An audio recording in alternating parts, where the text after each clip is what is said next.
And now it is my honor to introduce you to our 12 distinguished panelists. And our first guest once made a gawking construction worker fall backwards into an open manhole. It's a true story.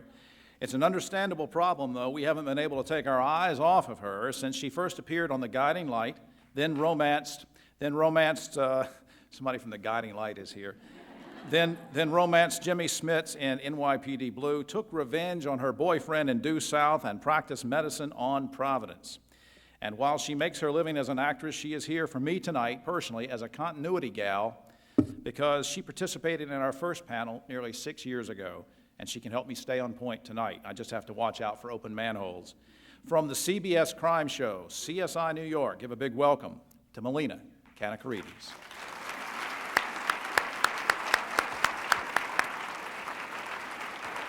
Right on the very end, all the way over there.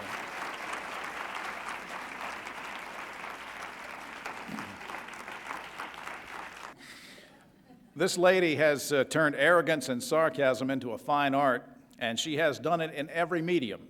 Her work on stage includes Murder Among Friends and the Vagina Monologues. She has starred in blockbuster films like Romancing the Stone and Spy Kids, and she taught law to Reese Witherspoon in Legally Blonde. Her television credits include Bosom Buddies, Monk, and The L Word, and she won an Emmy for her supporting role in The Practice. Above all, she is versatile. Let's review. She's played an overbearing wife, an overbearing boss, an overbearing TV producer, an overbearing gossip columnist, an overbearing college dean, and an overbearing mom. From 2.5 Men, here is the overbearing Holland Taylor.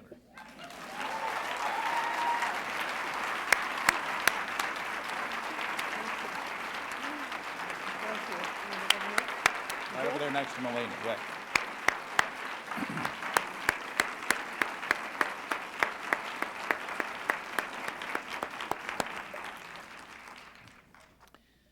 Do you like these hedges? I meant to ask. Karen Miller, where are you, Karen? Karen grew these last night. They're the Chia Pet version of the, pardon me, we'll be back with you in just a minute.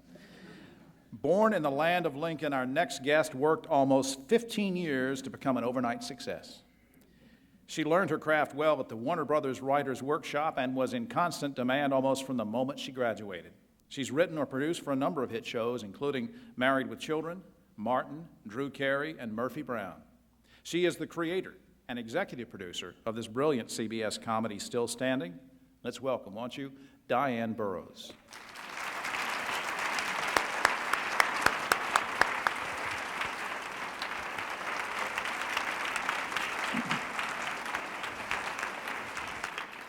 Our next guest wasn't supposed to be a series regular, but the combination of her talent and genetic disposition changed that. Born in Woodland Hills, California, she inherited a dry sense of humor from her parents, which put her in good stead with Aaron Sorkin, who hired her for Sports Night. She has a reputation for working long hours, but the truth is her twin sister Carrie shoots half of her scenes. We're just kidding, of course. She's now in her 6th and final season as the fast-talking, socially conscious White House assistant turned political aide, and her flame for Bradley Whitford has created the most sexual tension on TV since Mulder and Scully. Let's welcome one of the stars of The West Wing, Janel Moloney.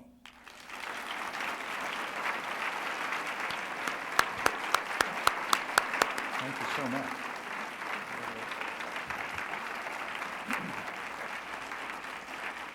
Now, I will tell you, for those of you who have looked at your program and the invitations, that we were supposed to have 2 guests tonight from The Closer.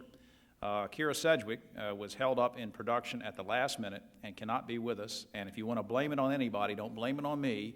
Blame it on the lady I'm going to bring out, who is her boss, who runs the show. I'm really going to rub it in. She is a former network executive who helped develop The Practice and now develops TV shows for herself and her own company, Shepherd Robin, and one of those shows is Nip Tuck, which is another great series.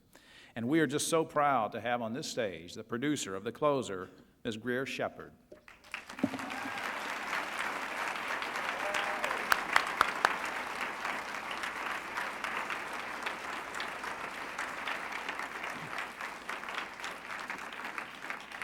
We all know that doctors are smart, but our next panelist flaunted her intelligence by actually once winning Celebrity Jeopardy.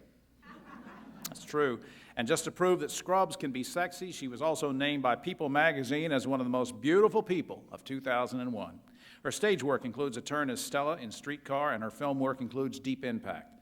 She is a writer and has directed episodes of The West Wing and ER. Speaking of which, her seminal role on television, a scene from which you just saw, was foreshadowed when at age 1 she swallowed an acorn and underwent 3 tracheotomies. Today she supervises tracheotomies on the long-running series ER. Please welcome Laura Ennis.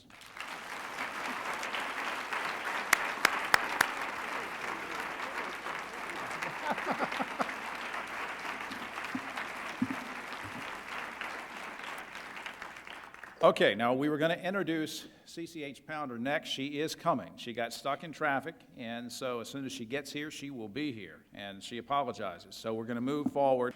Our next panelist is a graduate of UCLA's School of Motion Pictures and Television, but it was an award from the Hollywood Radio and Television Society that landed her a job as a writer's assistant on Newhart. That led her to Cheers, where her script, Abnormal Psychology, and get ready to applaud this because I think this deserves it. Her script, Abnormal Psychology, gave birth to the historic pairing of Frasier and Lilith. She moved on to executive produce The Cosby Show, then took a sabbatical to spend time with her family. Ready and rested, she returned to television full-time as executive producer of Boston Legal, and we're happy that she's spending time with us here tonight. Please welcome Janet Leahy.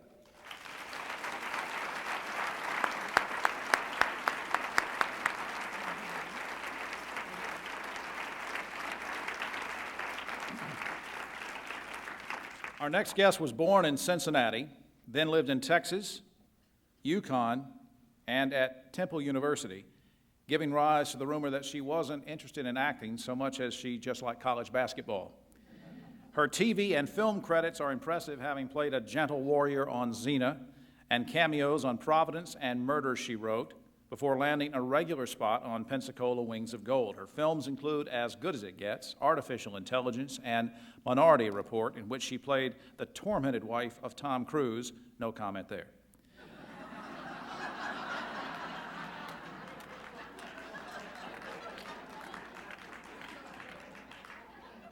Now, as a top cop who solves cold cases, her dream is to one day reopen the decapitation murder of Xena, the warrior princess. From the CBS drama Cold Case, here's Kathryn Morris.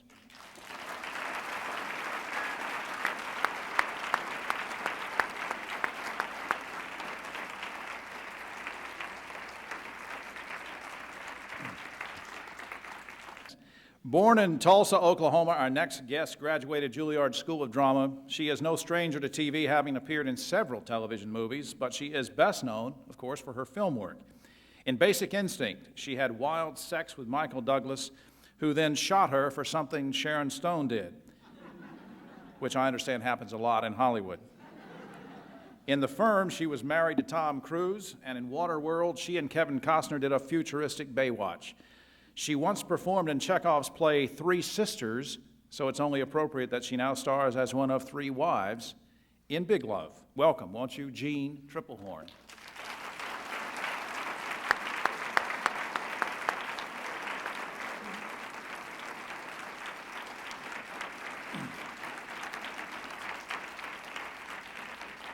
We're just going to bring her out. Our final panelist is actually to blame for Congress blaming all of us in this industry for violence on TV. That's because for 12 seasons, everywhere she showed up, someone was murdered. Which might also explain why she was never invited to testify before Congress.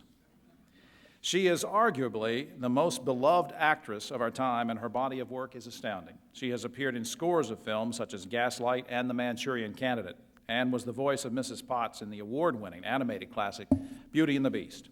She's also winner of 4 Tony Awards for Best Actress in a Musical, including for Mame and Gypsy.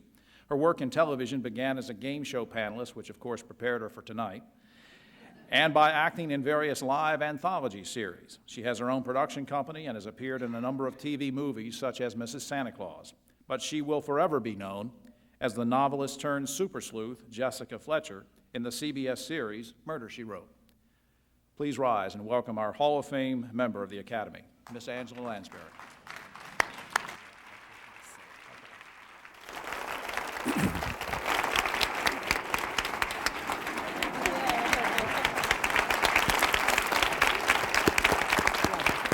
Thank you for that lovely introduction. Thank you. Well, you paid me to do it. Oh. Don't give away my secrets. You see this TV guide? It was the first one that had a cover for Murder, She Wrote, and it had like a caricature of you. Have you seen that? Oh, yeah. Yeah, isn't that neat? Oh, gosh, yes. Yeah. Will you sign that for us later? Melina wanted you to sign it for the... Well, see, Melina has one. It's show and tell. Here's Melina on the cover. Here's Laura Ennis. Here's Kathryn Morris. This is shameful. You know, knowing that we have an event planned and then you go and do that. Okay. Let me just reintroduce the panel for our webcast audience. I need to do this because for various technical and legal reasons, we couldn't show clips on the webcast because Angela would do a lot of residuals and it wasn't going to work out.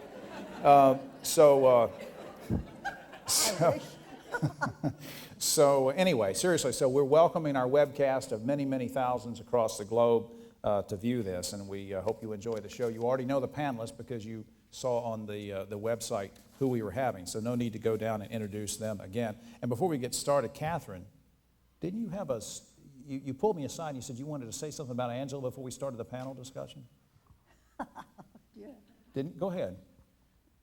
Well, just since we're honoring her tonight, I just thought it was interesting. You know, when I first moved to Hollywood, I had a little small day job that I would kind of do just to make sure I could have something. And I worked for this caterer to the stars, but I always try to cook in the kitchen so that I didn't have to run into like my agent, who was usually at the party. But I went to this party. It was a very, very fancy party, a very, very fancy Hollywood mansion. And the guests were not very nice, but there was one person who was so nice at this party, and it was Angela. And so we would pass the trays, and we went back to the kitchen, and I said, the only one we're talking to is Angela Lansbury, and I don't know who everybody else is supposed to be. I don't know who they are.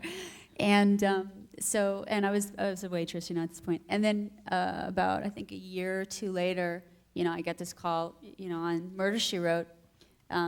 You would just get this call that would say, we'd like to offer you a job because, Angela did the casting, right? Didn't you do the casting? No, I can't take credit for that. I wish I could say that I had seen you at the party and I'd said, sign that girl. No, it wasn't because of that. You ruined a beautiful story. Oh. No, we had a wonderful casting director who was Ron Stevenson, and he was quite extraordinary about picking the right person for the job. He was great. So we have to give him credit. Okay, so the moral of that story is, one, Angela's a nice person, and two, Kathryn made it on her own. So let's hear it for both of them.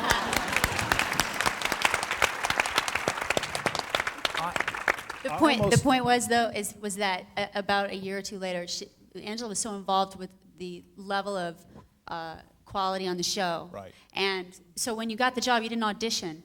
It was just, you've got the job, we've seen your demo tape, we are sure you can do it, whatever it is, almost like the studio system from before. Of course you're a really good actor. So when you came to work, you were so excited, and I didn't think it was because of our interaction, but for me now to be in her time slot has always meant a lot to me, so. It's a beautiful closing of the circle. And you were also in a Murder, She Wrote TV movie, right, after that, later on. Okay. Playing a different character. Became a regular. She was a regular. That's why we had her here tonight. Sure. I forgot to mention something. You've played, I picked on Holland a while ago about some of the roles she did. You played the doting mother of Elvis Presley, the overbearing mother of Warren Beatty, the evil communist mother of Lawrence Harvey. To paraphrase Isaac Hayes, you were just a bad mother, weren't you? Well, yeah, I was good at playing a bad mother. Yes. Okay. Now, that leads us to our icebreaker question. And I want everybody to go around, and it can be very brief if you want to, but it's a question about, moms can be good role models, so I don't want to suggest everybody's going to say my mom is my role model, but this is a question about role models, mentors, and heroes. You can pick one of the three or whatever. And Melina, I'm going to start with you, and we'll just go down the row. Who was your role model or hero or mentor when you were a little girl? You know, as when I was a little girl, Yeah. my grandfather. My grandfather came to, it's a boy, but he's a great boy. He came to this country at 18 years old and didn't speak the language and basically knew how to do one thing really, really well, and that was make chocolate. So my life was sweet from the very beginning. And was very, very modern for his time. Whether you had girls or boys, they all had to be educated and they could do whatever they wanted, because he'd be damned if you didn't get a chance to dream, because he didn't get a chance to. So I'm here because of him. All right, Holland? I was just trying to think if I had a role model in the theater, and I think it was more that I had a role model for just how to live life, and that was my Aunt Louise. Actually, Angela makes me think a little bit of her. She was a person who had a lot of authority, but a very light touch. And she used to say, "You'll do it because I am the boss of the applesauce." And it was funny, I loved her strictness. She was, you know, it was we would say boundaries today. She had firm boundaries, and she believed you got places by doing well and hard work, and she was strong in that sense, but it was the light touch that I loved. Okay, Diane? Diane? Like her, Angela. Yes, my grandmother also, she came to Chicago from Poland, and she worked in a pickle factory when she was 13 years old, and she went on to raise 8 children, and she was always very encouraging because she came to this country and, you know, she believed you could do whatever you wanted to do, and she really instilled that in me. She was really wonderful. Janelle? I guess it was much older, not when I was a little girl, but I had a teacher named Roy London who's no longer alive, and he was my acting teacher, and I met him when I was 18, and it just kind of formed me as an actor and gave me ideas of what I could do with my life. I always very much wanted to be an actor, but at that point, he kind of showed me this window into the future, and he was an extraordinary mentor, so it was Roy London. Okay, Greer? I'd have to say it's my father, Harvey Shephard, who came from virtually nothing. He was the son of a plumber, and he made his career in television at both CBS and Warner Brothers. And he still is a very, very shy man and very soft-spoken, and yet he managed to do so much with his career without ever having to be mean or brutish. And he also, it was very, very important to him that he put strong women on television, and that started with Murder, She Wrote, and Cagney and Lacey, and China Beach, and Murphy Brown. And, you know, it was very important to him that legacy continue. And Give your father's name again. Can everybody hear what we're saying up here? Okay, give your father's name again. my dad is Harvey Shephard, Harvey Shephard. Okay, and so it would be him. all right. May I jump in and say that Harvey Shephard gave me my first job in television? Yeah. Good. Because he gave me the series Murder, She Wrote. Okay, Laura? I guess I'd have to say my 2 older sisters, because I come from a big family of 6, and my older siblings, I mean, my oldest brother is like 16 years older than me. So my sisters, and I was a very tiny little girl, and I was sick when I was little, and I was always kind of like a little petite kid with a little pixie haircut. And my sisters used to love telling stories, and they used to watch on Saturday, the movies on Saturday during the day. And they used to love these old movies like This Property is Condemned and Baby Doll. And they said, they're very funny, and they called them the Slob family movies. And they would make up these little monologues and teach them to me. And they're kind of like these white trash monologues. I remember them to this day. And the first one do you want to hear it? The first one they taught me was, I took you out of the gutter and I brushed you off. Wait, there's more. I taught you to act like a woman and speak like one too, but you never learned right, did you, Sue Ellen? So I'm throwing you back in that gutter where you belong.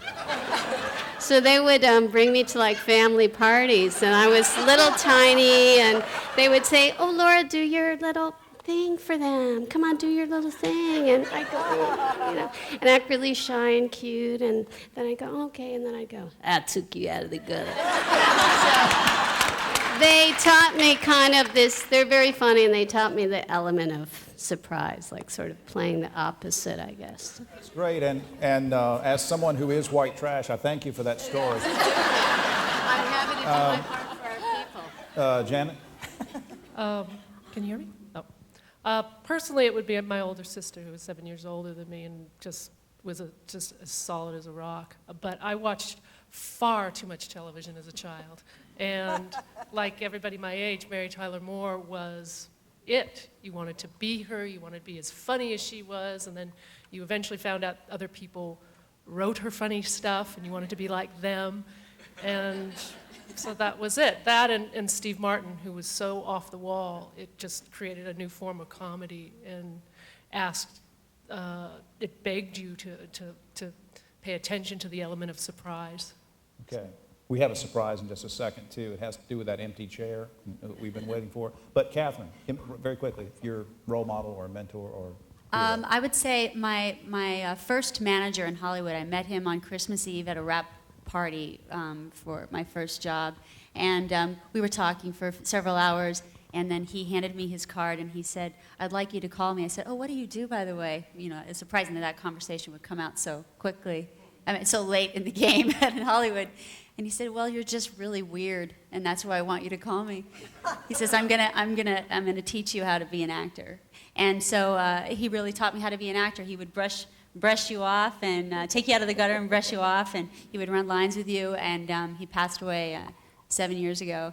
And he was just really one of those people that you don't see anymore that really grooms and develops talent to be a great actor and to be a decent person at the same time. And I don't think we have enough of those people that want to groom talent.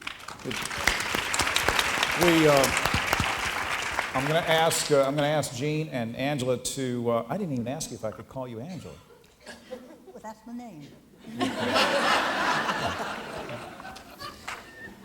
Most people call me Angie, so I'm not used to being called Angie. Nobody calls you Angie. Yeah, they sure do. Who calls you Angie? Everybody.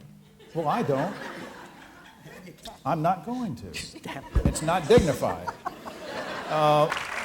Born in Ghana and educated in England, she is a painter, a social activist, a jewelry maker, a gallery owner, and yes, an actress who has performed Shakespeare on stage and played an assortment of characters in films like Prince's Honor and The Edge, and on TV in shows like L.A. Law, Hill Street Blues, The X-Files, ER, and many others.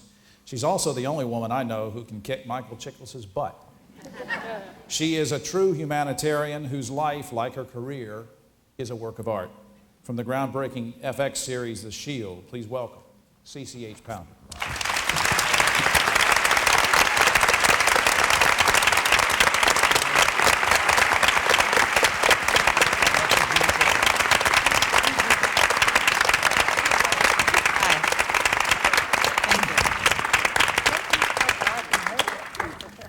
And Cece, you can call Angela Angie if you like.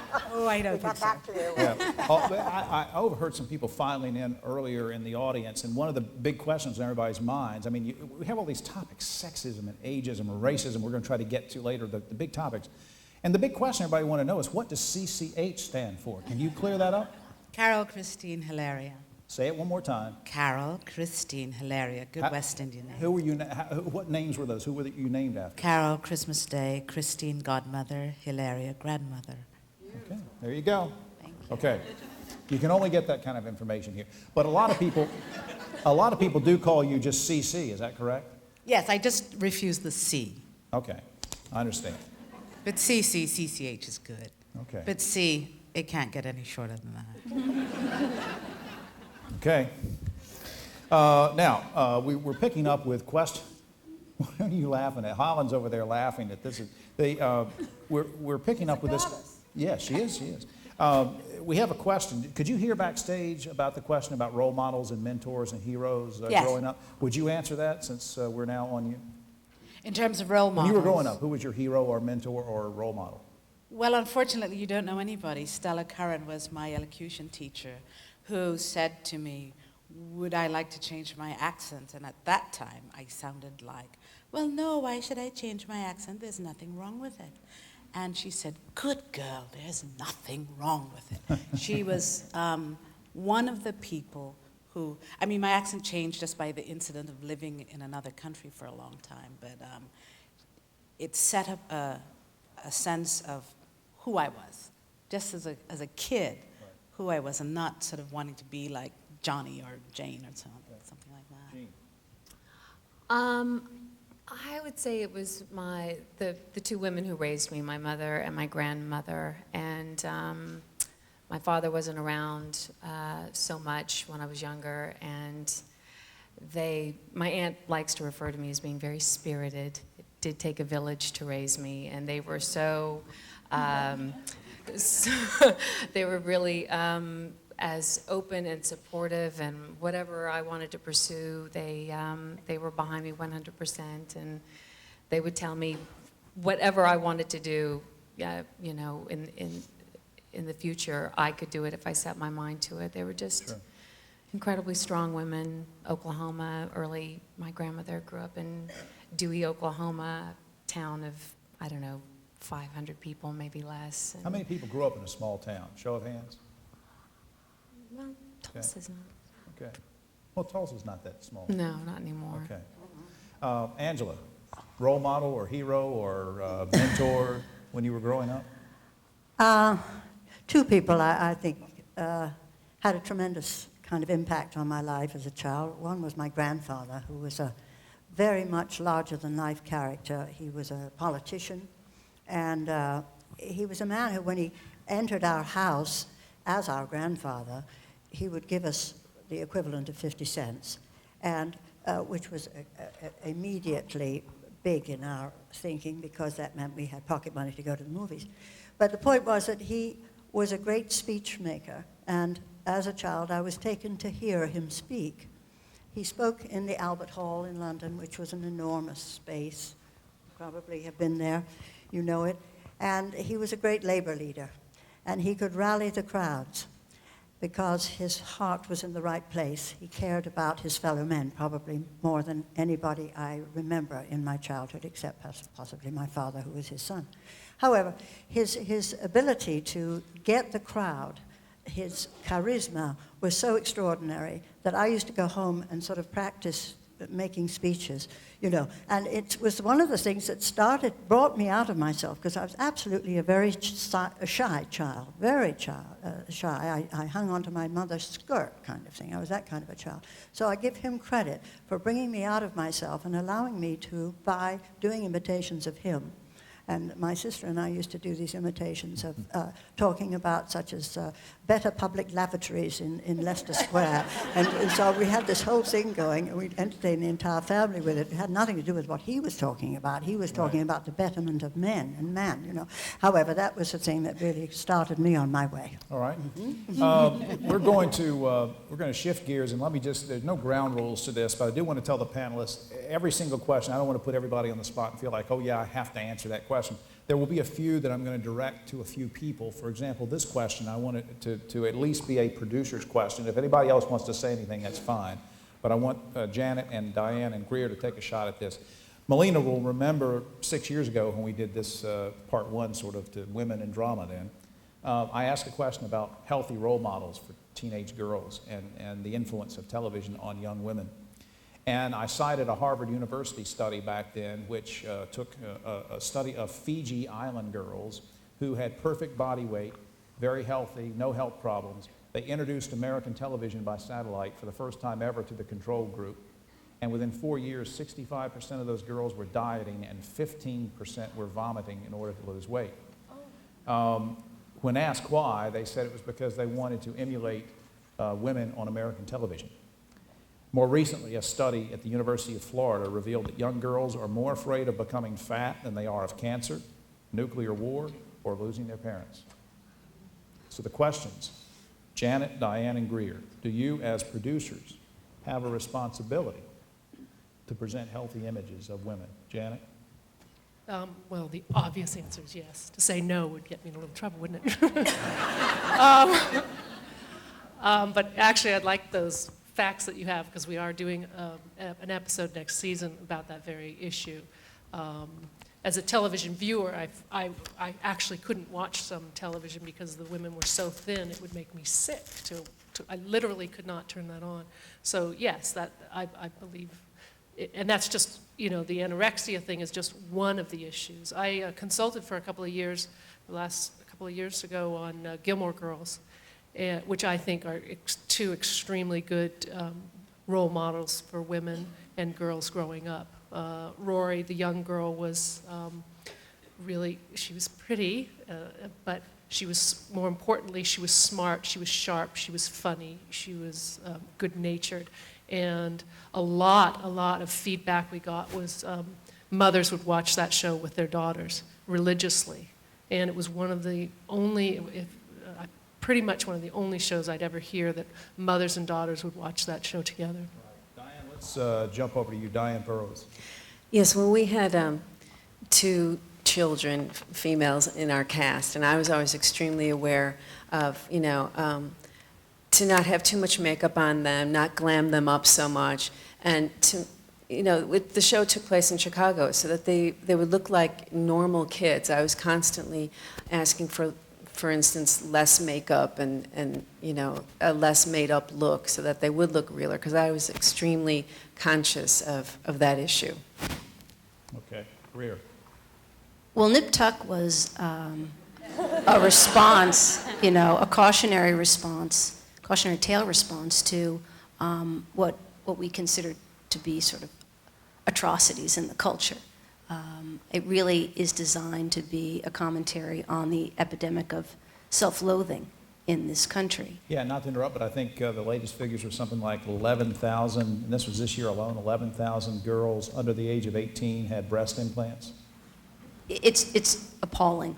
And the number who are going in for facial reconstruction, liposuction, and working on that show, you get these very frightening statistics.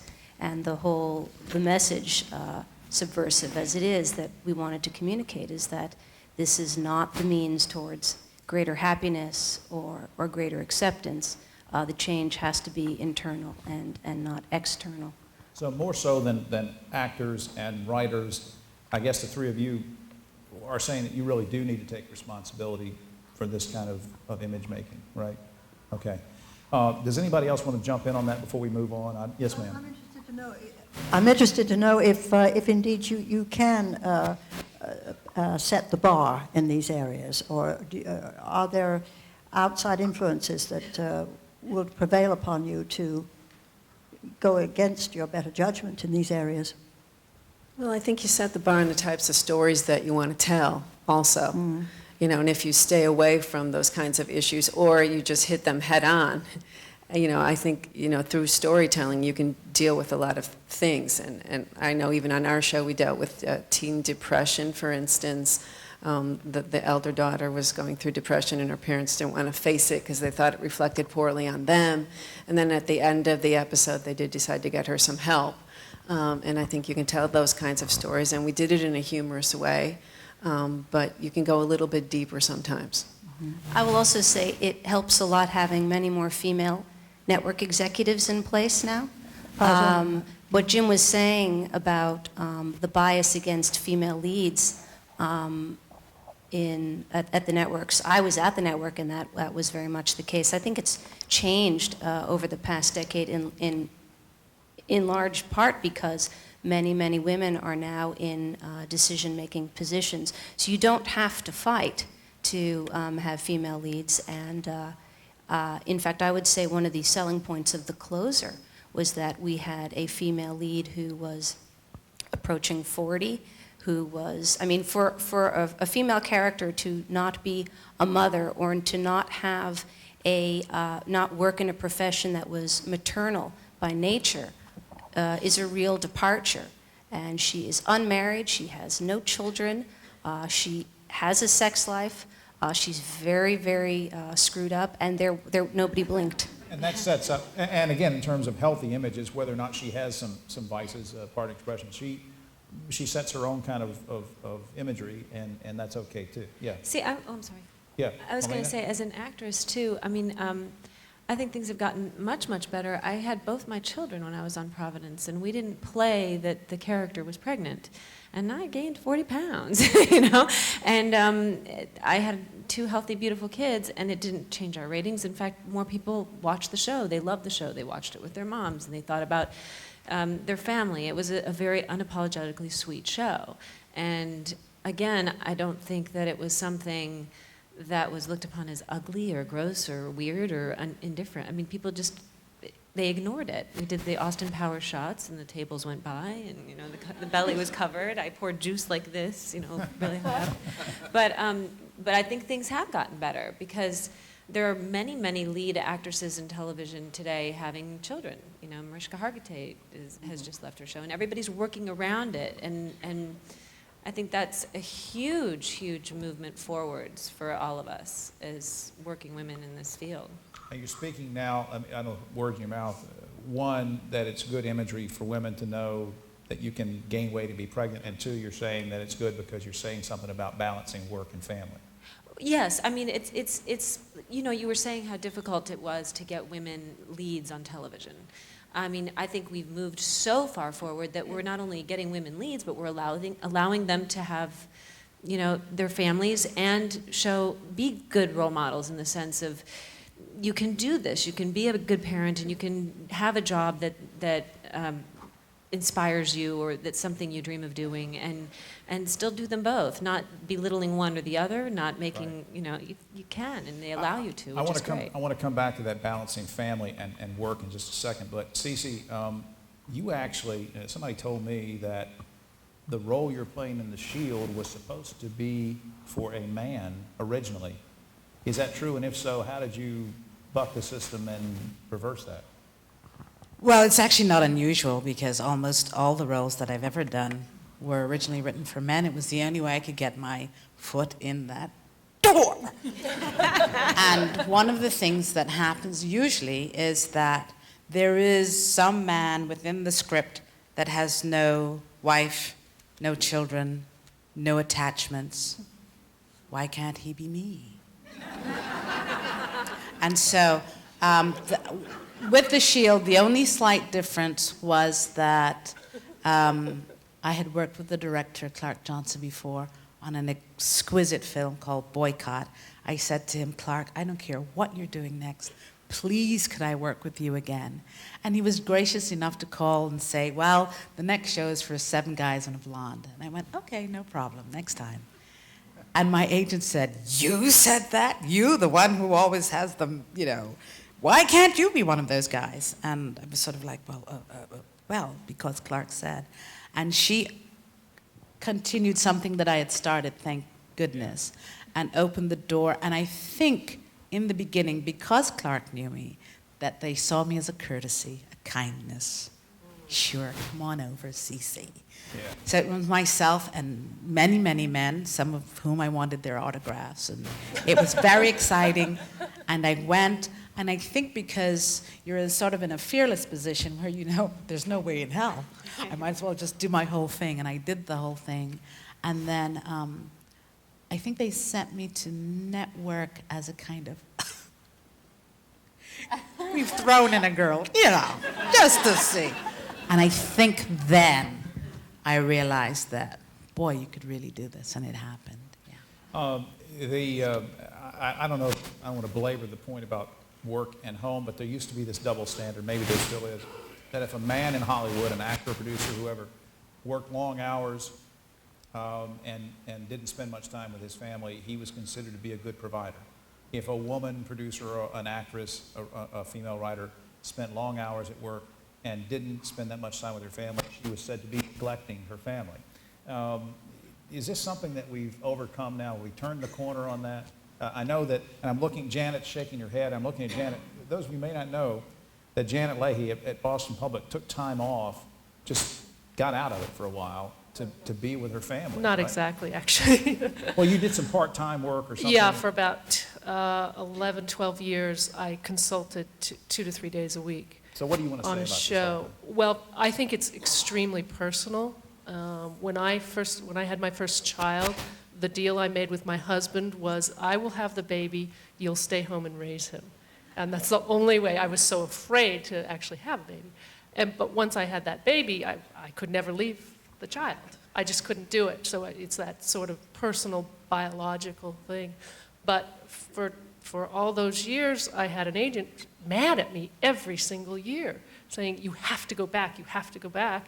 And I said, well, let me just meet with the executive producer and we'll chat for a while. And they'd say, okay, come 2 or 3 days a week. So I was able to sort of hold on to my career that way, but it was extremely lucky. I was extremely lucky. Let's do we did a show of hands earlier on another question. Working moms, show of hands.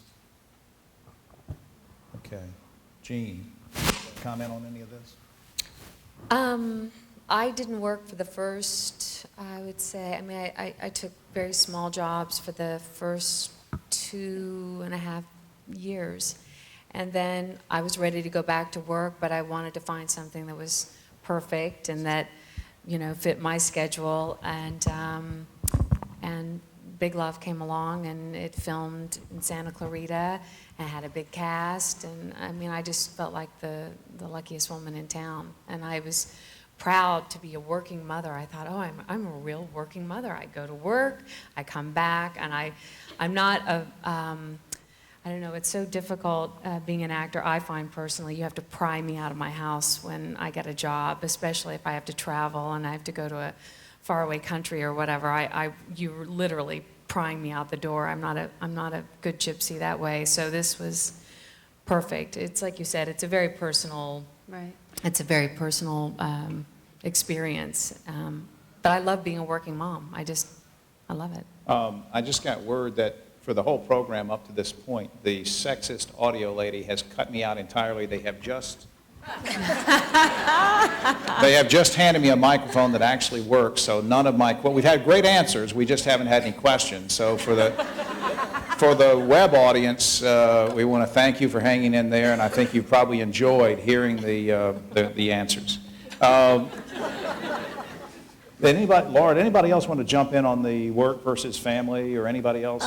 You know, I would concur that it's very personal, it's very challenging. I have a 15-year-old and a 4.5-year-old. And when my son, I didn't work for about the first 4 years of my son's growing up. And for me, what kind of happens is you really have to decide that you're going to have very strict boundaries on your time and on what you'll do. And I don't go out of town. I don't work on my hiatus. I also direct, and people say, oh, don't you want to direct here? Don't you want to do this? And I just don't do anything that is not just required by my job. And also, we're blessed with a very large cast, so I have weeks where I don't work at all. I get a 5-month hiatus.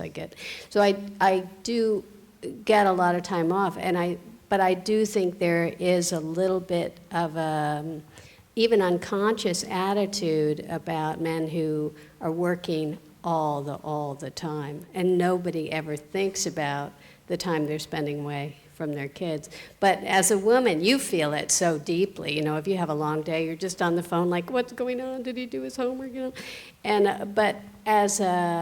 you can see people ask you, you know, about it. So I almost think the biggest challenge is for you personally to find the balance, to integrate your kids into your work life, and to really have boundaries about other jobs, because it's very tempting, and everybody tries to make you feel like you don't have much time, you know, grab the work now, and you just have to say no. I want to turn to Angela on the same thing as somebody who's been a working mom, and she said something cute backstage. She said, don't ask me anything. That they didn't want to hear what I have to say. Just let the girls talk.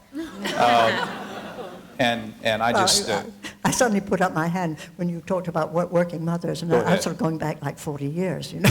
Well, how was it to be a working mom back then? Well, it was very, very difficult. How so? I was going to say how much it's easy for us to describe our problems as mothers, as women, being the mothers of our children, having children, how different it is for men. It was certainly different in those days, in my day. However, nowadays, do you find that your husbands are more prepared to take on some of the responsibility of being there at home when you can't be there? I think they are. I sort of sense this from the young people that I know. And so it's a different world in that respect. But when my kids were growing up and I was working, I was just torn, just as you've described, went through all of those terrible moments of just feeling dreadful, leaving them, crying, screaming, I'm not going to go to New York for 6 months and do a play unless my kids can go with me, kind of thing. And oftentimes they did. But I hate to say this, but I think it was to their detriment that I pulled them out of school and had to do all those things. But that's just my story, you know. I don't mean to Well, it's a good story. And in fact, you would have made a better moderator. I mean, you had No, because it's a different world. We're talking about a different set of standards now, I think. Yeah. That's a good But, point. you know, I will say that without my husband, it completely impossible. Because my kids are either with me or my husband. So that's the only way it works. Yeah. Thank you. Well, mine It's was too. true. And I bring my kids to work. That's Do you? my only way to do it. And Is there a daycare kind of thing there at the Radford? No, I have a fabulous agent who makes it work out that I have a trailer for them opposite mine. And because Greeks are very into food, we have dinner at 6 o'clock, whether it's in my trailer, in their trailer, at the house, wherever it is. You just try to create some semblance of normalcy. And again, having producers who understand, who make it a part of our little family at work, because you do become a family regardless of anything else. You know, the personalities, you watch people grow up, you watch people get married and have babies and buy houses, and you know, it's in a series that you tend to see these people more than you see your own family sometimes. They all become aunts and uncles is what happens.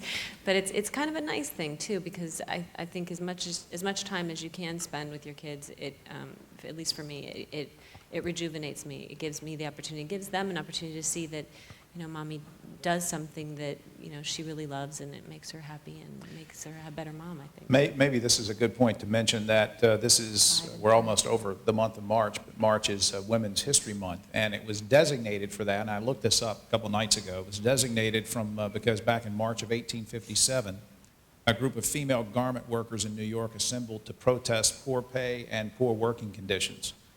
And when I read that, I thought I also had remembered a passage from Leviticus that stated, or I think I'm paraphrasing this right, that a woman is only worth half as much as a man. And thousands of years later, SAG says that collectively actors are making over $100 million more than actresses still. When are we turning the corner on that? Who wants to jump in on pay parity overall? It's a joke. You want to see overbearing. Anybody but Holland, I mean, anybody but... What? No, I'm sorry, go ahead. Go for it, Holland. Actually, it's not, I didn't want to say something about pay parity, but just a broad general trend. I think I'm not saying anything unique by commenting on the fact that in the 40s or in that epoch, there were great women's roles, and I would guess that women were paid on parity with men. I mean, the great female stars, Bette Davis, I'm sure, made the comparable salaries. This is 60 years ago, to the men, because that was a different political epoch. Then, I mean, this is old news, you've all heard this. Then after the women's political movement, the broad movement, having nothing to do with show business per se, after that, then it's generally held that there was a kind of backlash, and hence the situation in Hollywood and in other aspects of life changed because of a kind of, you know, groundswell backlash against the political movement. And so then women's roles, in a sense, changed, and for decades they've been diminished, and we haven't had the kind of great women's roles in the same sense, the heroic roles, the roles about women where their role as a mother or a nurse or a teacher was not the important issue. What was at stake was what they were as a human being. And the very fact that we would have a panel called Women in Prime shows that there is a problem, there is an imbalance. You don't have a show called Men in Prime because maybe they in prime, you know. So that, I mean,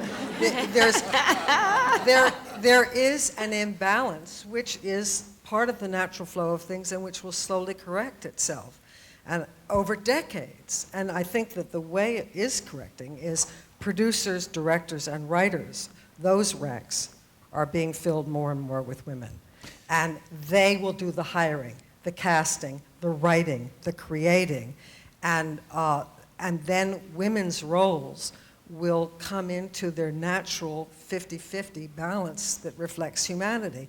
And they won't be people who are just mothers and teachers and nurses, but they will be just women, people. And if I can just go on a second longer, I wish I could remember this article exactly. I did a play in the early 70s in New York called Butley, where Alan Bates played a man who was at the end of his rope, and he was having an existential crisis. Yes, he happened to have been a husband and a father, I don't remember whether he was a father, but I mean, those things were unimportant. What was important was that he was in a state of personal crisis with life. What was life about? And the fact is, that's what human beings are heir to.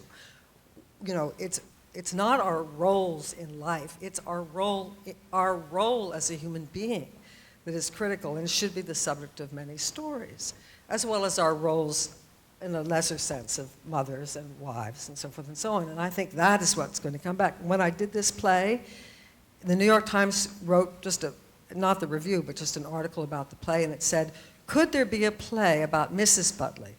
This is like 1973. Would there be a play about a woman who was having a crisis in her life, in her inner life, existentially? What was it to be alive? And the answer was no, that there wasn't really a market for it then. And I think that will change and is starting to change. Yeah, you mentioned stories, and that leads me to think about the fact that, let's talk about diversity of writing staffs, because that gets to the core of a lot of what we're talking about is the writers and who they are. And Angela, it seems to me that when you first started, with all due respect, you know, to Greer's dad, it was a man's world on a lot of the shows.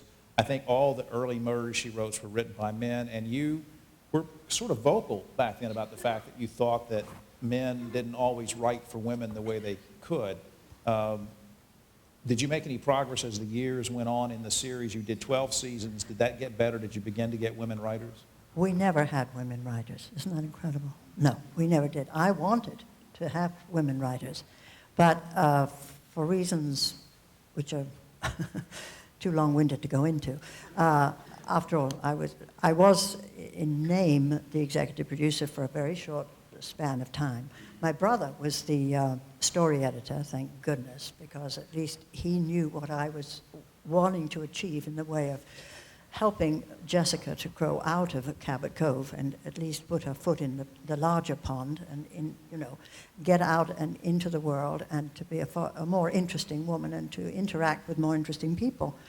He enabled me to do that. But we always went with male writers because they seemed to be the only ones who could handle the format. And it was a very cut and dried format, let me tell you. We couldn't go very far abroad out of it. You know, I mean, we were always tied into that ABC of the I think plots. the audience would be interested to hear from as many of you who want to comment on this, and maybe starting with our producers, makeup of your, maybe that's the wrong word, the composition of your writing staff. Women versus men, women or men of color, men or women over 50. Janet, Diane, Greer, can you, I'm not trying to embarrass you or put you on the spot, but what's your composition? Right now there's 7 of us and 2 of us are women. That's the staff I'm on now. And Age, race? I know I'm putting you guys on the spot, but. Everybody's white. And everybody's between the age of, I would say, 34 and mid-50s. Cece, what about, I'm going to come back to producers in a minute. What about on the Shield? Age, race, women versus men, the writing staff I'm talking about? Yeah, it's recently integrated. It was male, quite young. I mean, I don't know their real ages. Some look like 12. Some look 12 and hairy, some look 15 and hairy, and some look, 14 and bald. So it's very difficult to tell their ages specifically. But finally, we got 2 because they're writing partners.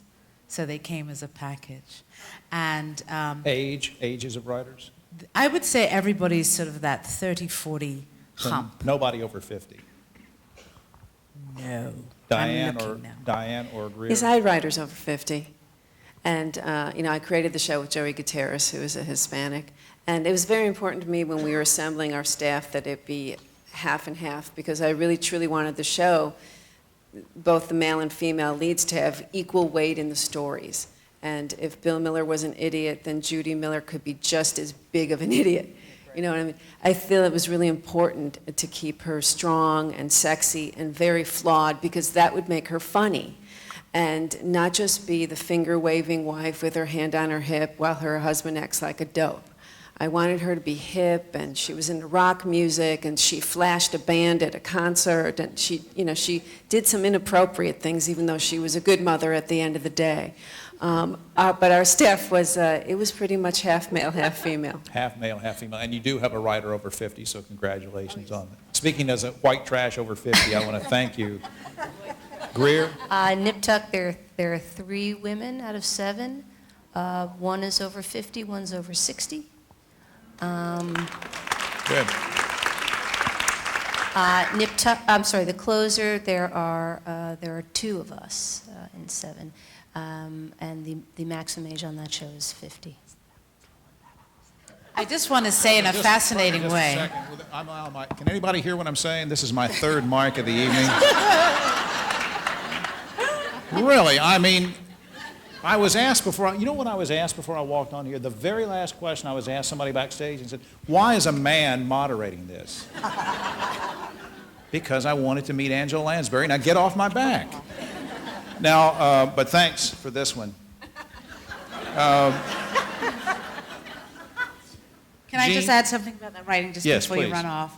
Is that we don't have, they're all white writers, but we do have Chick Egley, who we call him the resident black man. Charles Chick Egley, he is Yeah. from St. Elsewhere. Great Yeah, shows, and- great guy. And all the language, and we go, well, who writes this ghetto-ese? Yeah. And it's Chick Egley. Chick Egley, everybody know Chick Egley from St. Elsewhere, great writer from there, worked with Bruce Paltrow and Tom Fontana and John Macius and lots of guys in that. I'm thinking Jeanne works on a hip kind of show. Janel works on a fast-paced, ER's fast-paced, Laura. These hip, fast-paced shows, are there any, is it all hip, fast-paced people that write these things? Or you're shaking your head no, Jeanne? No. Go ahead. No, they... For as long as I have this mic working, just go ahead. I'm just going to call you Mike. Yeah, Mike. My name is Mike.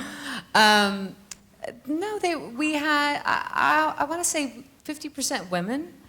We had a lot of, the writing staff was always changing. It was our first year, and I don't know whether we're going into our second year, but they were shifting a lot. But we had, 50% women. And we definitely had people 40 plus, 50, yeah. Okay. And then we Janelle, had younger writers as well. It was a really nice What about on the balance. West Wing? Well, famously, our main writer for several years was Aaron Sorkin, who, is in his 40s and a genius and a great writer. And since he left, it's a pretty diverse group. And I just want to stress that, as an actor, I don't really care who's writing. I want it to be good, and I want them to get the best writers. And I think that, John Wells is someone who has really worked incredibly hard to, and Laura could speak to this, to have people of color and women and to direct. And he's actually set up programs and kind of almost coerced people into directing and encouraged them. And one of the, very early on in West Wing, he asked me, are you interested in directing? And like a total idiot, I don't know, one of my many regrets, I said no. I guess I was just interested in my character. But happily, because I was very immersed in it, and it was a very heady, wonderful experience. So they're just all really smart people, and I think that's what I really want. I want a diverse group of people. I want everyone to have a fair shake, but I think it's best for actresses and actors and all of us as artists if they're the best writers, and I think that uplifts us all. Well, but you know why I'm asking this, because there have been a lot of complaints from, as you know, the lawsuits are still pending with writers over 50 and 60 who are complaining that, you know, they've written award-winning work and they'll go in and try to get a job writing and the doors are automatically closed as soon as they see a couple wrinkles. And I mean, would you rule out the fact, I mean, that people over 50 or people over 60 would know how to write for your character? I mean, Well, you know, and I think it's a whole, I just think it's a whole cultural thing that's so much bigger than TV or women in TV or men. We just don't value age in our culture. We just don't. And I think that with the you know, it used to be they'd have these great network executives and great studio executives, people that had really creative minds that were actually really good at their job and that knew how to run a studio, knew how to run a network, and they weren't owned by a huge corporation where they had the bottom line to deal with, and it wasn't all out of fear. They took chances. So that's what I feel like trickles down to the rest of the community, and I just feel like now it's just about getting your ratings, making money, and that's what's making everyone suffer, I think. So if they had courage, they would know that, you know, a great writer is a great writer. It doesn't matter how old they are. But I think it's just they have this idea that somebody 20 is going to be a better writer than somebody 60. And for my money, I mean, generally somebody 60 is going to be a better writer because they've done it for a lot longer. So I've loved the people that have written great stuff. I mean, there's been, you know, writers in their 50s, and it doesn't matter to me. They could be 9 or they could be 102. So I just hope that people just view things just on their merits and not on all the other crap. You mentioned Laura, so Laura was shaking her head yes. Yeah, I work for John Wells and as an actress on ER, but also as a director on ER and West Wing and other, other shows that John has done. And he is extremely proactive. I mean, he basically kind of, I was asking, when I first got on the show, my background is mostly in the theater, so there was so much I didn't understand about the process. So I was asking a lot of questions, you know, what lens are you using, why does that matter, blah, blah, blah. And they kind of came and said, are you interested in directing? And I was like, oh God, no, I could never do that. You know, I'm completely overwhelmed. And they actually said, well, trail some people and see how you feel. So John actually seeks people out. But to me, the greater issue is there's a very subtle thing that happens, and now that I've directed more and kind of you're in the back rooms of things, you see how people in the heat of battle really want to be around kind of people that they know and they trust and kind of your tribe. And so, you know, our show has a very diverse staff. It's about 50-50 female to male. We have writers over 50. We have Waylon Green on our show, who's a wonderful writer in his 60s, if not older. And so, but even in that very progressive environment, you can see when push comes to shove, the guys who are close kind of buckle down together and they're making decisions, and because you are in that comfort zone. And I think it's important for everybody to just kind of build their consciousness about breaking out of that. And that's the only way things really, really, really change. I want to try to switch gears a little bit because they're sort of keeping a clock on us, and there's a reception that follows that. I was supposed to mention that at the beginning. A reception will follow where you can meet panelists who can stay up late. These are working ladies. And I'm thinking Kathryn, maybe to start off on this, you don't have to, but because crime dramas are getting in trouble with the FCC these days, Without a Trace fined, what was it, 3-something million, 5-something million the other day? Melina's on a crime drama. Cold Case is a crime drama. But anybody can answer this, but I'm thinking maybe Kathryn start. Are you worried about Congress and lobbying groups trying to control content on television programs? Well, you know, I will say that, you know, kind of connecting to what everyone's been commenting on, the staff we have. I mean, we have a staff of, at one point we had this, you're our token boy writer.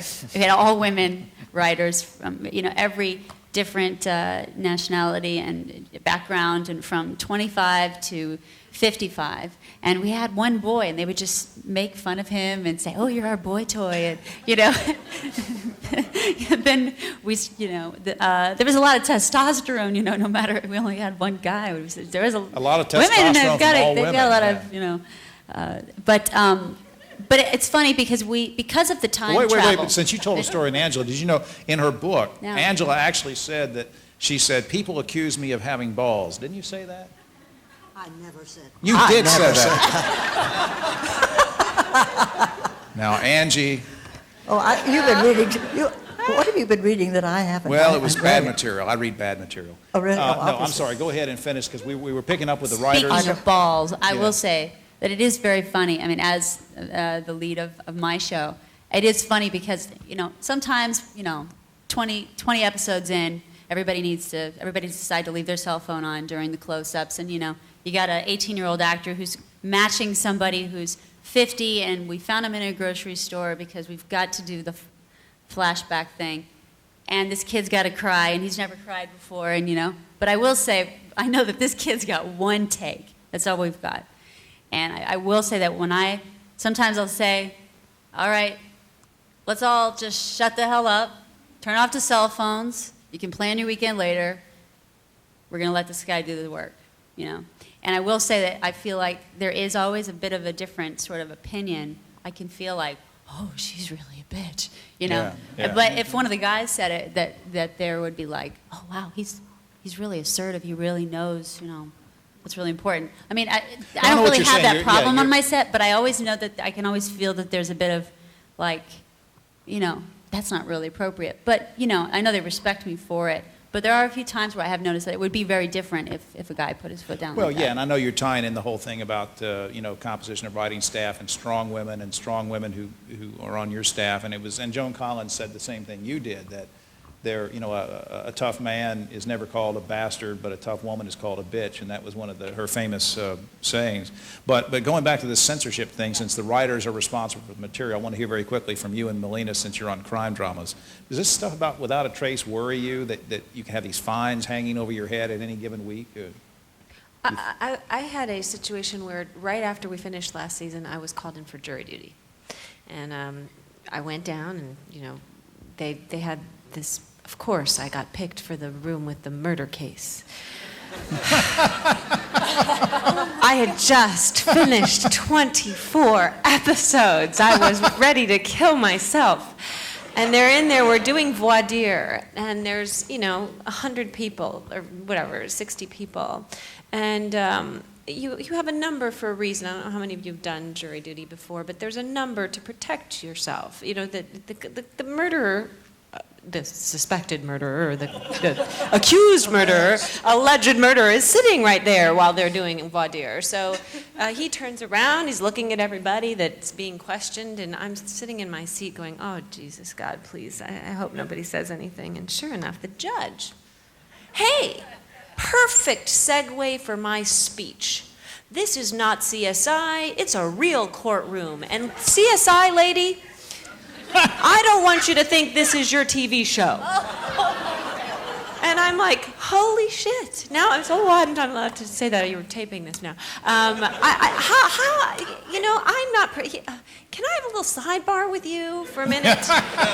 Because I clearly don't really want to be in front of the alleged murderer guy who's looking at me going, oh, so she's going to get on there now. Yeah. And he went on to give this big speech about how in 40 minutes you cannot solve a crime, you cannot get DNA, you can't watch TV shows because they're doing all this stuff. And yes, we are an entertainment medium. We entertain people. And there is this fixation with whodunit. I mean, it started many, many moons ago, before Angela. Everybody wanted to see who did it, who's the bad guy, who's the murderer. The CSI has just made it sort of sexy, the science. We're looking at a cool fiber, and here it goes in the spiral. And the difficulty about this, though, is that people don't see the good that it has done as well. When I went down to do research with the New York Coroner's Office, there have been an amazing amount of women who want to be crime scene investigators.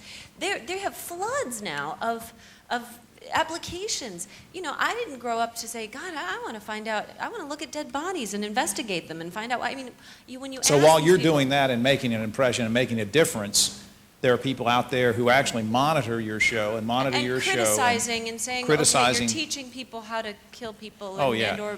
and or it's very violent. And, you know, there's simply, you have a choice. You have a choice to turn on your TV set. You have a choice to change your station. There are many varieties of programs. You choose to either turn it off or turn it on. That's. We live Well, in Jeanne, a- I think more than anybody on this panel with Big Love, there was so much furor about your program that automatically, I mean, the lobbyists, the boycott groups came out of the woodworks.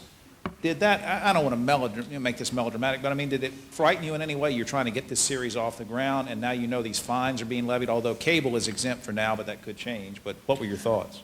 Well, I thought, first off, in a crass way, controversy is always good. As far as the Mormon Church, I looked at it in a positive way, that they could actually use this as a platform to finally put to rest once and for all that polygamy was associated with Mormonism, that it had been abolished over 100 years ago. And I felt that the Mormon Church had a really beautiful opportunity on a big forum to turn that idea around, because it always has been associated. Oh, people just assume that. That's about. I know, but I mean, all there's been can just really well, say I mean, without there being- boycotts were threatened going all the way back to NYPD Blue and some other things. So I know that, of course, HBO again is exempt from that. But anybody want to comment before we leave that area? Yeah, Janet. Well, I just wanted to mention that on our show we do a lot of sexual language, a lot of sexual humor, that kind of thing. But what we found this year, just a year ago, we could use certain sexual language that they're no longer allowing us to use. And everyone sort of credits, so to speak, the Janet Jackson incident, and nobody wants to be fined. But we're just shocked at all of a sudden we're being told we can't say some things that were said on the Right. program the year before. Right. So it's happening. I mentioned that we have a reception coming up, and we also have a very special presentation that we want to do. And so let's wrap this up with a question about feedback. And I'd like to get a quick answer from everybody, and we'll start just down the row. Other than fan mail, which I know everybody gets a lot, have any of you received letters from women specifically who have said that what you've done in your work in the past or now has had an impact on them in any way? And just a couple brief answers. We'll go down the row. Melina? Well, I'd say that the most inspiring feedback I get from women was early on with Providence. I think that there's, it was such a feel-good family show. You would hear people's stories of having lost a loved one, and how those crazy dreams that I used to so look forward to. One minute I'm flying off a building, and next minute I'm doing Romeo and Juliet. It was really wonderful to hear people's personal connections. Holland? And I enjoyed it. I've always gotten letters all my career because of the characters that I play. It's not about me performing them. It's about these colorful, you would say overbearing, but you're a guy.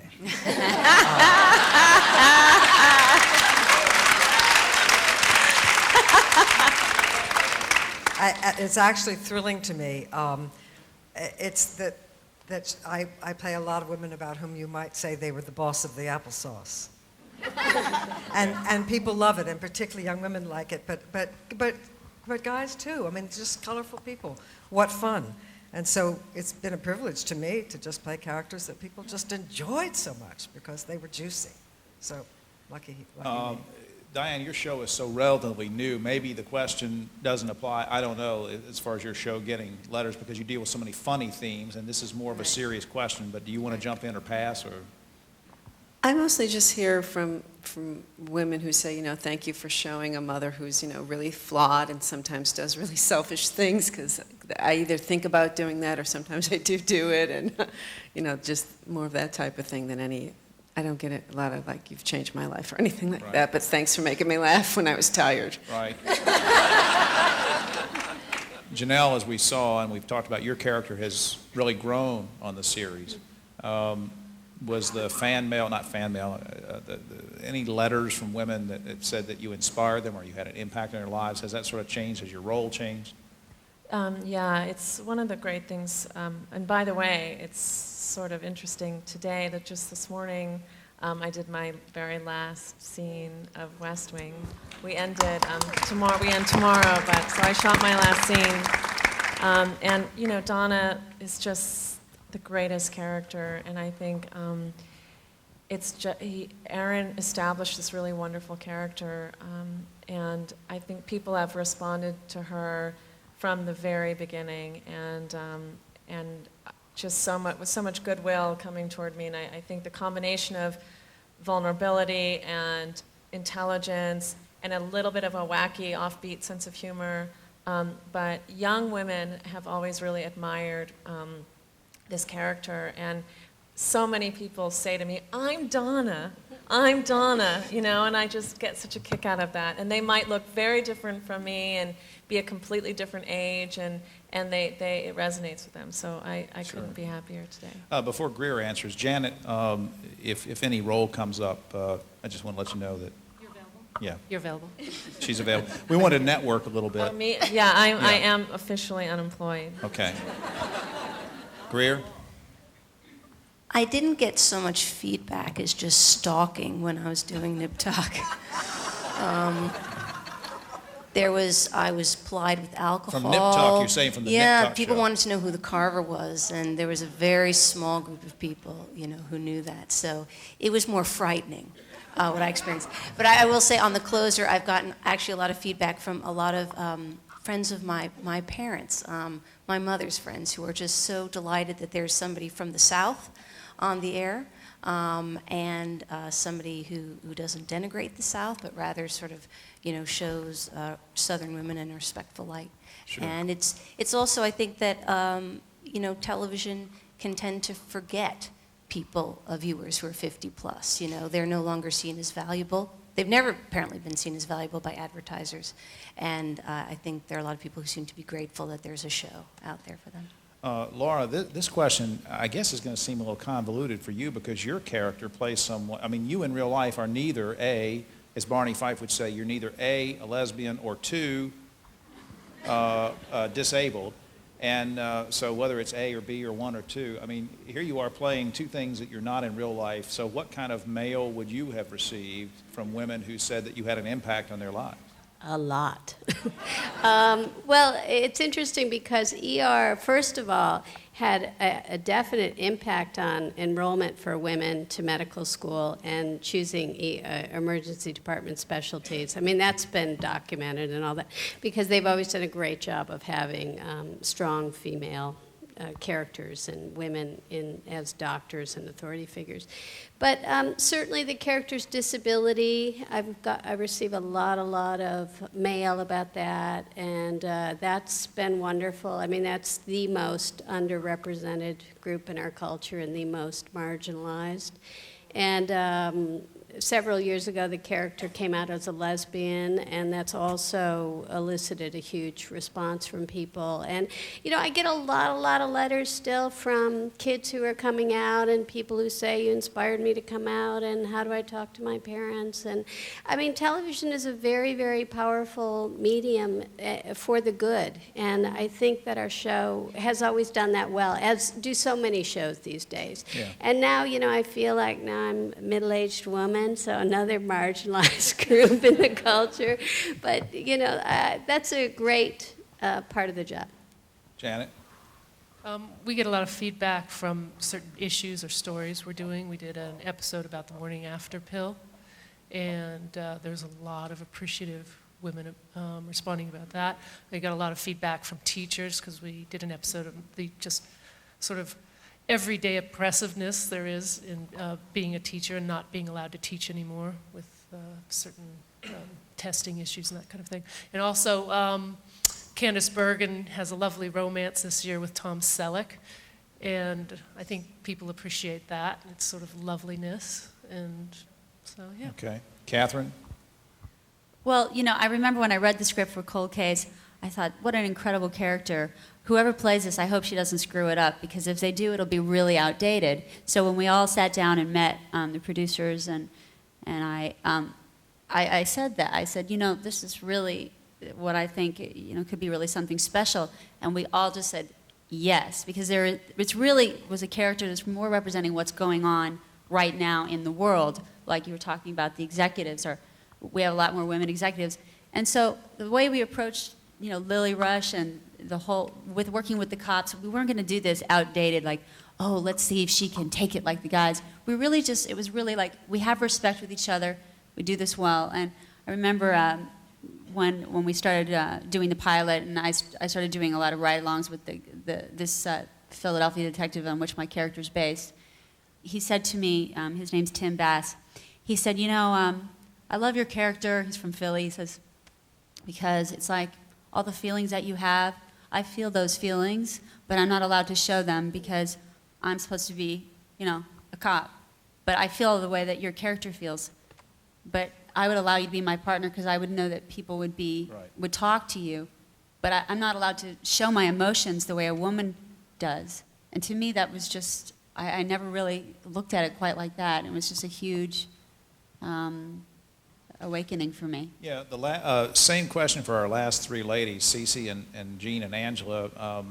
And over your careers, whether it's stage or television or film, same question though, any letters that stand out? Do you get letters, have you received letters from women who said you've had an impact on their lives? Well, I think a lot of people forget that I used to be the crying, sniveling, victimized woman. I've sold so many babies for crack and been beat up by the husband in coming up in the industry that... You're just a great role model, aren't you? that I actually, when I realized the power of the medium, and I said, okay, well, that's the end of those. No more. And I think I was unemployed for about a year and 3 or 4 months. And I got exactly the same role when I called the agent and said, okay, well, whatever comes down the pipe now, I'm completely busted. I'll have to take it. And it was LA law, and there was a judge. And as I said, no husband, no wife, no. And the first man that went in, and therefore changing so much, changing my sense of authority, changing the people who watch me, because, I still think I was in the era of, there's a black person on TV. I still think I was part of that growing up. So it created so much power for other people that it's a burden that an actor doesn't really want to have. But within this medium, you actually have to sort of coach yourself and accept that if you're going to do this, you're going to have to do it on your own terms and know what those terms are. So yes, I've had amazing letters from people not saying what a great actress I am, but saying when I saw your work, I decided to do ... And that has been the most thrilling part of this career. Jeanne, most people know you from your film work. You've also done some TV movies and things like that. So, and Big Love, maybe it's too soon. We know about some of the people that would like to have you yanked off the air because they don't like the content. But other than that, same question for you. Not so much. I don't get letters as in terms of playing roles that women or young girls admire. I've played a variety of roles. One role in particular, the National Organization of Women came out against.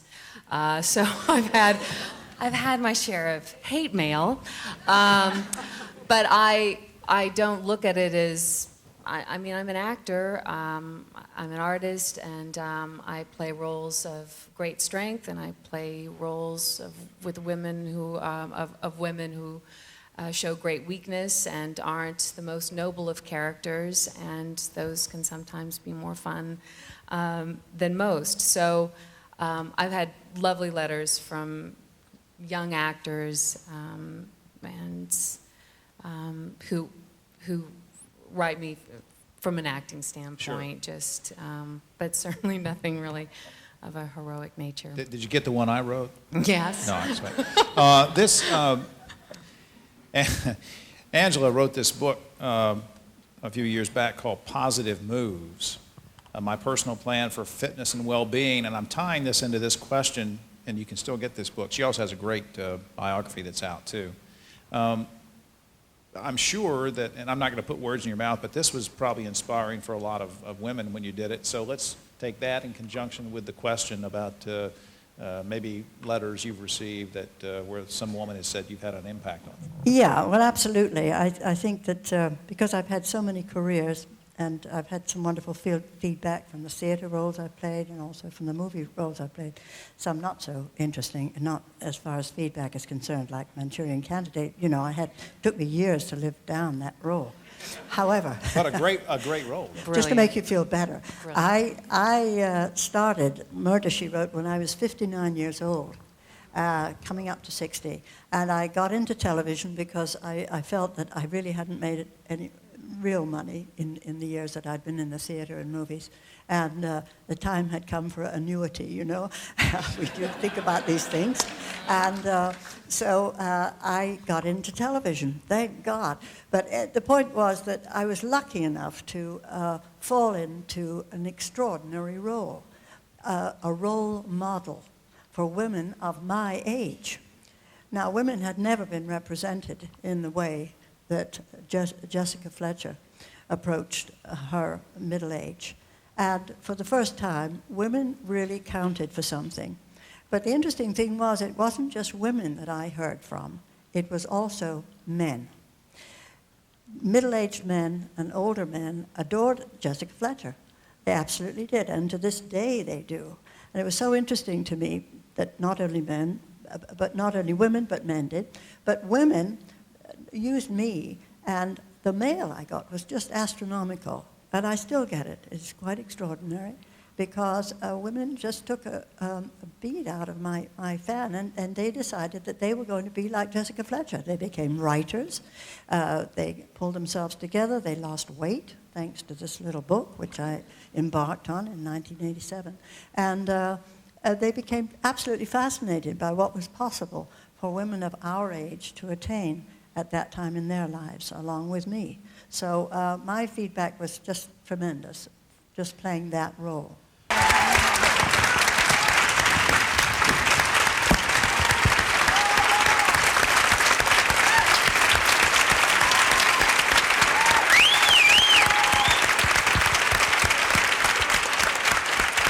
Thank you so much.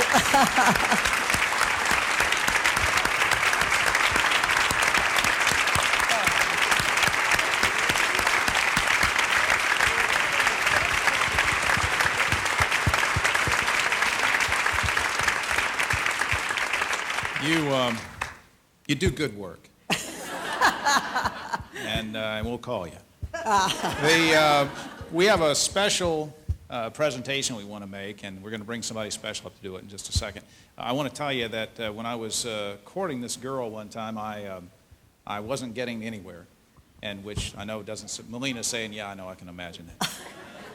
And everything I was doing was not working. And I found out, she was a news director at an ABC station. I found out I've got to do something to impress her. I found out her favorite show was Murder, She Wrote. Now, this is before DVDs, and I had in my possession the 20-volume VHS set of Murder, She Wrote. And I went over and slipped by security in the TV station and said, I left this box for this girl. And a year later, we were married, and she's down front. Well, what a wonderful story. Yeah, I yeah. can't believe It's that sad. turned the It's tide. sad that that's what did it, but I just wanted to. But in all seriousness, I mean, you've done, not just for me, but you've done so much for so many people, and I think of a story that I think it was Van Johnson told, who was a guest star on Murder, She Wrote. Indeed he was. And Van would say, yeah, you can sit down because you can get up in just a second. You're going to get him. But Van said that, he said, what, you know, you have all this money and you don't need to work. Why don't you just quit? And to paraphrase, you told him something like, well, there are 200 people depending on me for their work. And I thought that meant a lot in this day and age, especially when you think about reality TV that's taken about 4,000 jobs away from actors and writers. And there was a time where you could have walked away, had plenty of money, you had, you know, and as Van said, you chose not to. And so that meant a lot. And it meant a lot for you to attach your name to various causes through the Academy and through other places, and to inspire so many people. So Small token that it is, we did want to make a presentation. I'm going to ask Dick Askin to, do we have the, here's Dick. Can you bring your microphone and stand up just a second? Dick, could you read off what you have there? I'd be glad to. This is from the Academy of Television Arts and Sciences. Honors Angela Lansbury for contributing to the positive image of women on television and for breaking new ground as a lead actress in a starring role on a primetime series. The Academy recognizes you as a pioneer for women in television. Congratulations. Oh, thank you.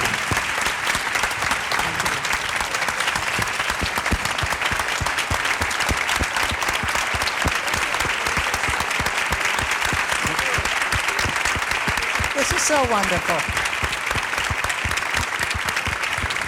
I feel so proud and really very moved to be with this extraordinary group of women in television.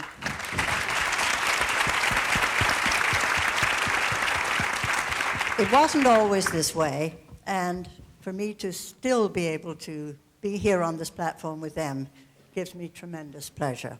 And I'm very, very proud to be part of the television industry even today, even though I'm not actively involved. I'm a watcher.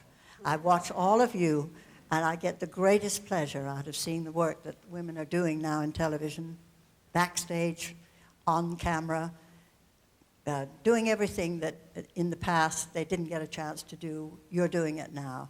And I'm just so delighted that this is happening, that the world is turning, and you're part of it, and you're making television history. I made my little bit in my day. It's past, but I'm so proud to be here with you and enjoying your success. Thank you very, very much. Thanks, everybody.